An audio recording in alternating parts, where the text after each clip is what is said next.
শরৎ মানেই কাশফুলের রাজত্ব। প্রকৃতির এক অনন্য সৌন্দর্যকে বাড়িয়ে তোলে কাশফুল। এটি শুধু একটি ফুল নয়, বরং আনন্দ, স্মৃতির ও প্রকৃতির এক নির্জন মেলবন্ধন।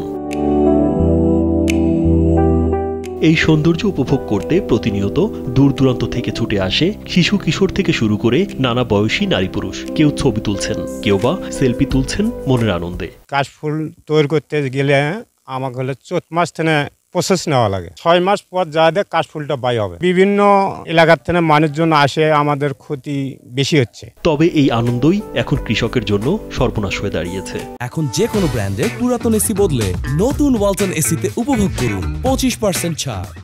কৃষক রফিকুল ইসলাম স্বপ্ন দেখেছিলেন কাশফুল চাষ করে লাভবান হবেন। তাই এই প্রথম 6 বিঘা জমিতে গড়ে তুলেছিলেন কাশফুলের বাগান।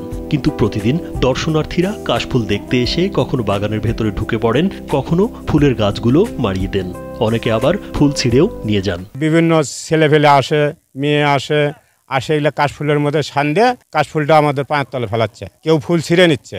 ছিঁড়ে নেওয়ার কারণে আমার জায়গায় দেখেছি আমার লাভজনক থাকতো, আমার লসের ভাগটা বেশি হওয়া যাবে। এবার কৃষক রফিকুল ইসলামকে সার্বিক সহযোগিতার আশ্বাস দেন উপজেলা কৃষি কর্মকর্তা সাজ্জাদ হোসেন সোহেল। পলাশবাড়িতে এই প্রথম একজন কৃষক হোসেনপুর ইউনিয়নে 6 বিঘা জমিতে কাশফুলের আবাদ করেছেন। আমাদের উপসহকারী কৃষি অফিসাররা সর্বক্ষণিক তদারকি করছেন এবং আমরা কৃষি বিভাগের পক্ষ থেকে কৃষকদের যে কোনো সহায়তার জন্য আমরা সবসময় সচেষ্ট আছি। গাইবান্ধার পলাশবাড়ি উপজেলার হোসেনপুর ইউনিয়নের পল্লীতে বাণিজ্যিকভাবে এই কাশফুল চাষ করেছেন কৃষক রফিকুল ইসলাম।